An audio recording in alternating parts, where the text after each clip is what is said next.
بسم الله الرحمن الرحيم. Dr. Nidal Al-Salihi, University of Petra. Last meeting we started with Chapter 7, Strategy Formulation, and in particular corporate level strategy.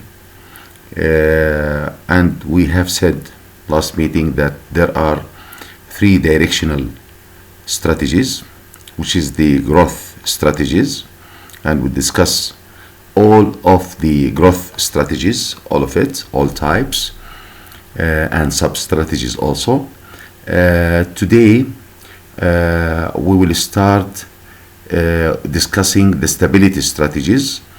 Then after a while we will continue with the retrenchment strategies, if you still remember. So we have three directional strategies: growth strategies, stability strategies, retrenchment strategies. So let's start with the second directional strategies, which is the stability strategies.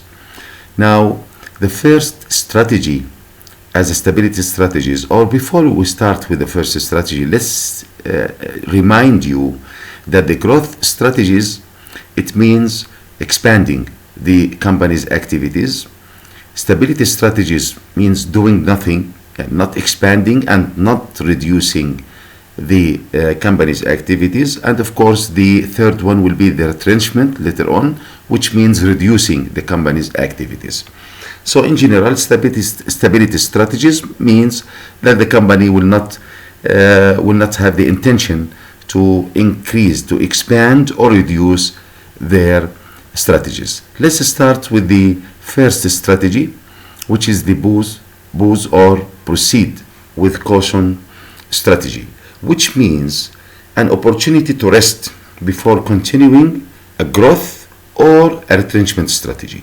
And if the company is doing now a growth strategy or a retrenchment strategy, which is the third directional strategy, sometimes they will just stop, okay, take a rest, and then maybe they will go back to their either growth strategy or retrenchment strategy after a while.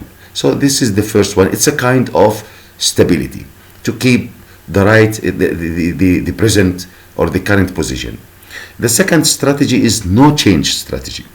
Be careful. There is a difference between no change strategy and the first strategy, which is the proceed with caution strategy, because here your decision, the decision of the company will be to do nothing new.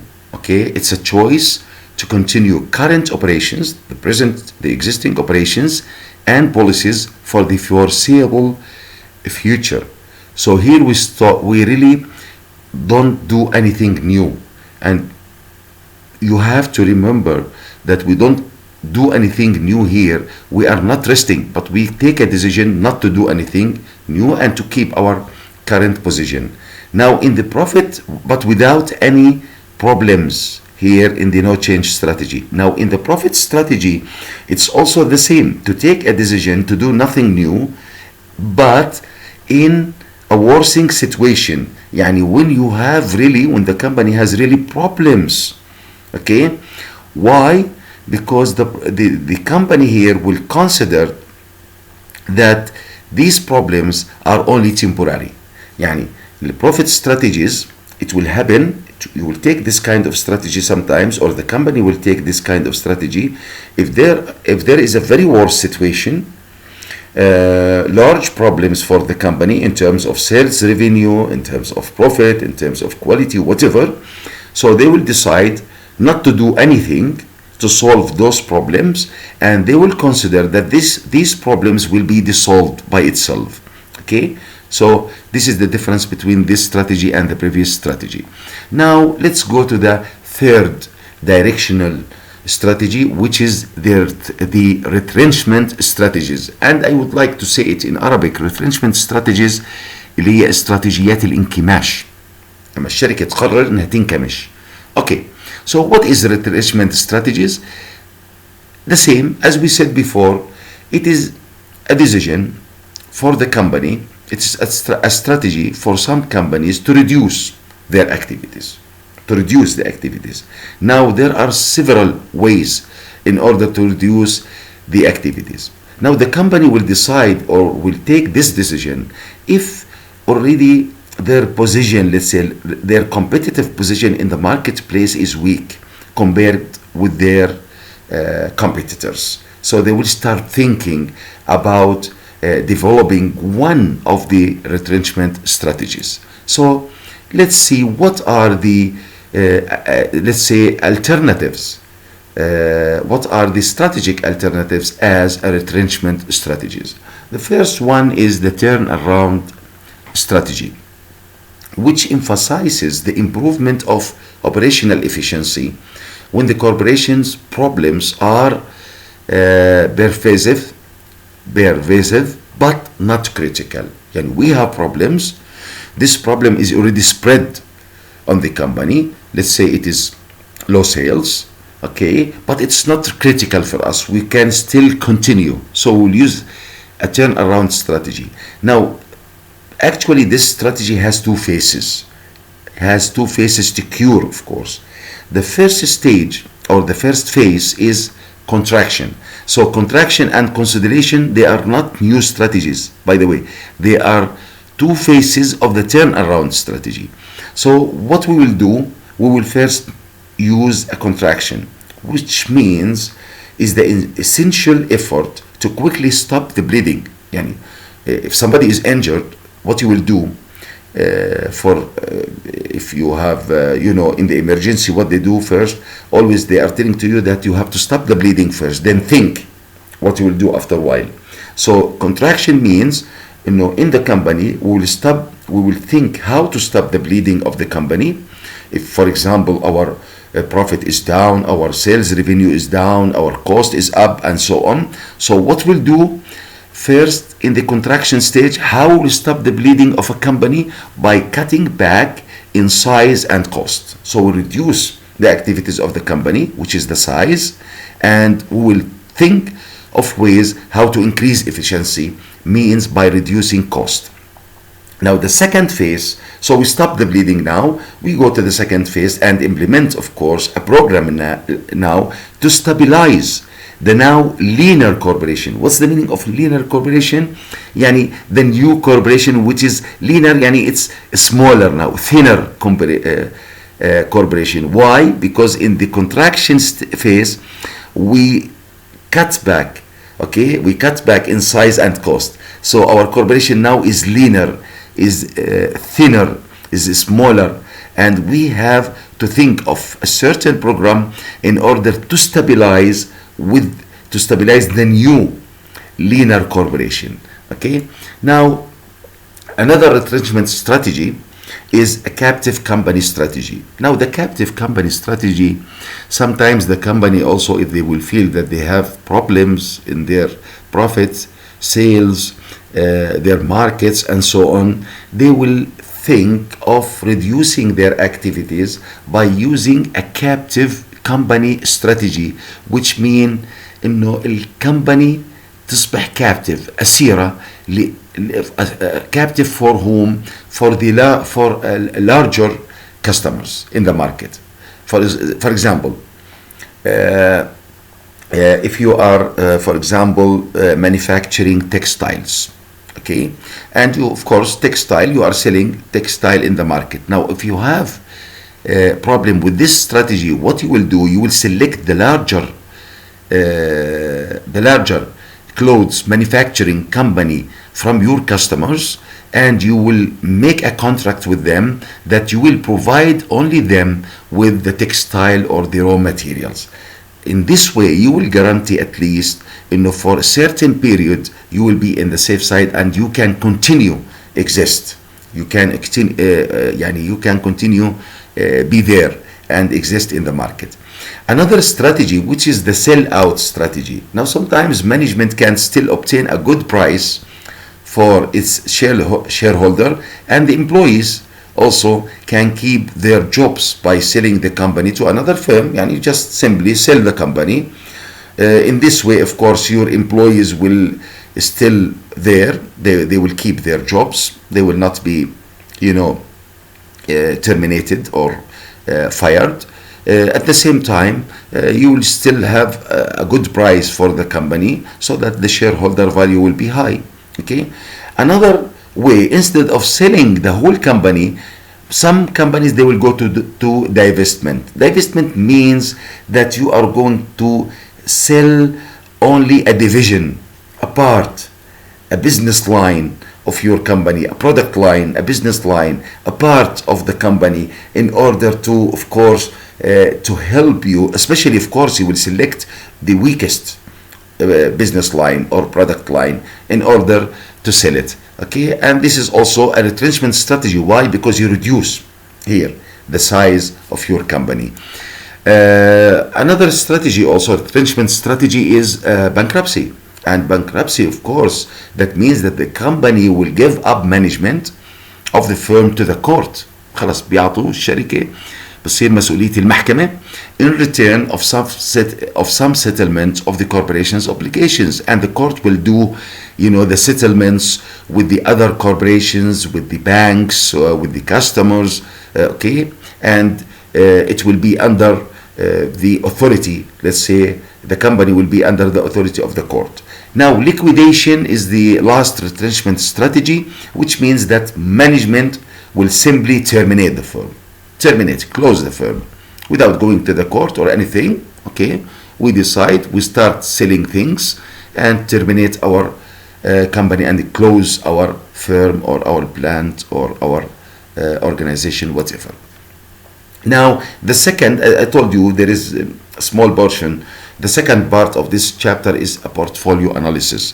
Now, portfolio analysis, it means that it's a way, okay, it's analysis. It's a very, by the way, important analysis because the result of this analysis will help you a lot in developing your strategy. Don't forget that our main topic in this course as a whole is how to develop strategies and how to also manage the strategy. Now, portfolio analysis, it's also very important for us as a company, for management, because it views its product lines and business units as a series of investment from which expects a portfolio return. It means portfolio analysis only applicable for the companies that they have diversification, more than one product, like Manasir, as we said, like Mitsubishi, like Nestle, and so on.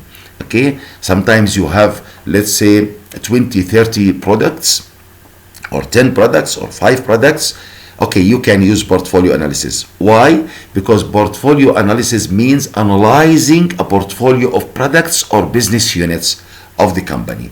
Let's see what we can use in order to make a portfolio analysis. The most famous matrix since the 70s, imagine 1970s up to now, companies, large company, up to this moment that I am talking to you, they are still using the most successful matrix up to this moment, which is the Boston BCG, we mean Boston Consulting Group Growth Share Matrix. هاي مجموعة من الاستشاريين في جامعة بوسطن في السبعينيات طوروا هاي الماتريكس، هاي المصفوفة لتحليل المحفظة الاستثمارية. Okay, so each of the corporation's product lines or business units is plotted in the matrix, as we can see now in figure 7.3. Let's go straight to our figure 7.3. This is our matrix. This is the BCG matrix. As you can see, we have two axes. Now here on the x-axis, we have the relative market share. On the y-axis, we have the market growth rate. Okay. Now, as you can see, relative market share it's from low to high, and of course the other variable on the y-axis it's also from low to high, which is the market growth rate. Now the outcome is 4 quadrants. Okay, what are the four quadrants? In actual practical life, always the product will start from the question mark. Here you can see there are 2 products in the question mark for this company. Okay, and then the stars. Okay, then go to the cash cow, then dogs. Now just to make it simple for you, we'll assume me and you that this is company X, and this company has 1, 2, 3, 4. I'm counting the small circles and the large, yani small and big and medium circles. So in the question mark we have 2 products, 1, 2. Here in the star we have 2 circles, so we have 2 products, so it's 4 plus 2. Here in the cash cow, so 6, 7, 8, 9. Now, for example, this company has 9 products, has 9 business units, so it's diversified company. Now, as you can see in the question mark, the relative market share is low. Of course, the sale is still, your product is new, okay? Here in the star, of course, here low market share, but you have a high market growth rate. In the stars, you have high with high, yani high relative market share and high market growth rate. In the cash cow, you have high market share, but you have low market growth rate. In the dogs, of course, both of the variables are low. Let's talk about each of them one by one. The first one in the matrix, the first quadrant in the matrix is the question mark. Sometimes called, some people they call this stage, by the way, of the product problem children, يعني الطفل المشاغب, whatever, or wild cats. But the most famous name is the question mark. New products, which means the product still new. For example, the S10, it will be when they introduce it. Samsung will if they introduce the S10 mobile to the market newly, then it will be in the question mark. Of course, you are not selling yet, so your market share is still low, but the opportunity for the market growth rate of the industry will be high.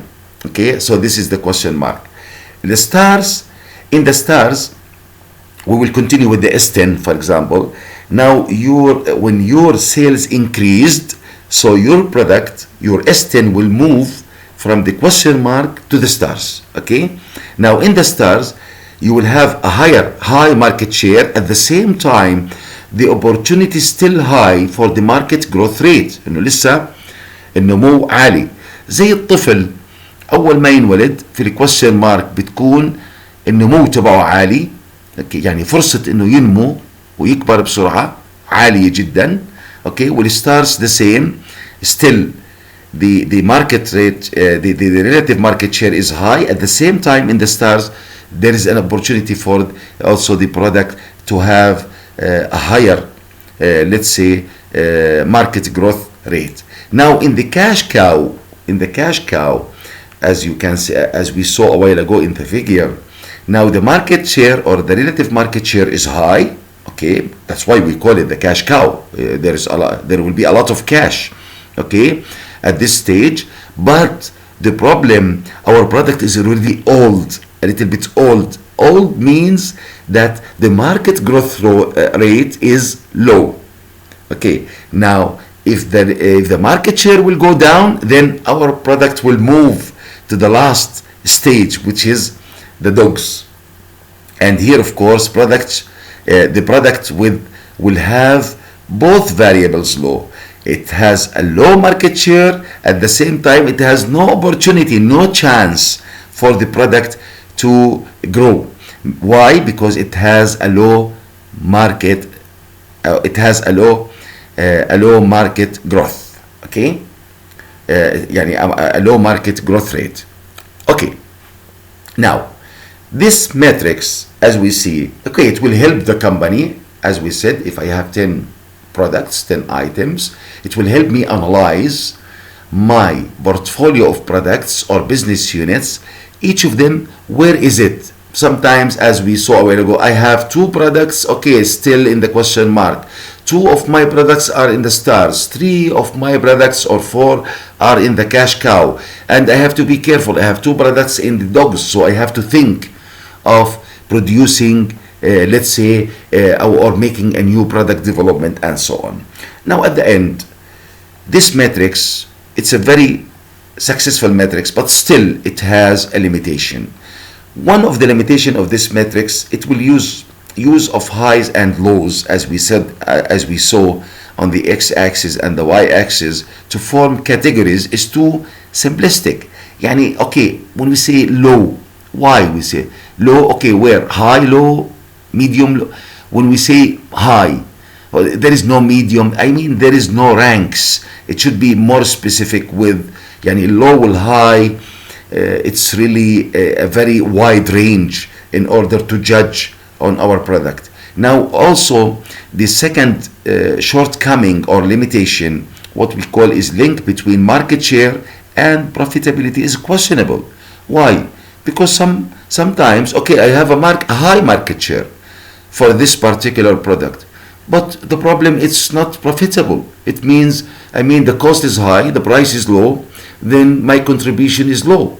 So higher market share does not really imply higher profitability. Also, growth rate is only one aspect of the industry attractiveness. This matrix is taking into consideration only the market growth rate. And you know, in the industry, it does, there are other factors and other variables that we have to take into consideration in the industry. For example, the number of competitors. For example, the entry barriers, exit barriers, and so on. So we cannot only depend on the growth rate. Another, let's say, reason or another limitation, which is product lines or business units are considered only in relation to one competitor. And this is a big problem, really. Companies, when they use the BCG matrix, they usually compare. Why? Of course, they have two products, let's say, on the star, or two products on the cash cow, because they compare themselves only with the market leader. I mean, with the strongest competitor. And they did not take into consideration small competitors with fast growing market share. Okay, they did not consider them, and they compare only themselves with the leader in the market. Like when, for example, Nokia will compare they will compare their company only with, let's say, iPhone. No, you can compare also, or a 3-star hotel will compare himself with only the 5-star hotel or the 4-star hotel, and so on. Okay, market share, another limitation, is only one aspect of overall competitive position. The same like what we said about the market growth rate. Also, the market share on the x-axis is not the only aspect or factor that we have to consider in, let's say, deciding for the competitive position of the company in the marketplace. There are other variables other than the market share, like the substitutes, the bargaining power of buyers, the bargaining power of suppliers, that we have to take into consideration. Now, in general, portfolio analysis has advantages. The portfolio analysis itself, it encourages top management, of course, top management to evaluate each of the corporation or the corporation's businesses individually. Yes, because we do that for each product line, okay, or each business unit separately, and we evaluate each of them separate from the other one, so that we will know which business unit and which product line is, of course, having more profit. It will also stimulate the use of externally oriented data to supplement management's judgment. At the same time, it will raises the issue of cash flow availability. It will help us to know how much cash flow is expected from when we make a portfolio analysis. For example, if we have some products in the cash cow and in the stars, how many products do we have in the stars and the cash cow? We can expect now or predict how much cash flow we can have for the future in order to think of expanding our activities, expanding our business through, of course, don't forget, through what we have discussed, through the growth strategies. Okay, now, the last thing that I have to say here, okay, maybe the disadvantages, let's say, the limitations of the portfolio analysis.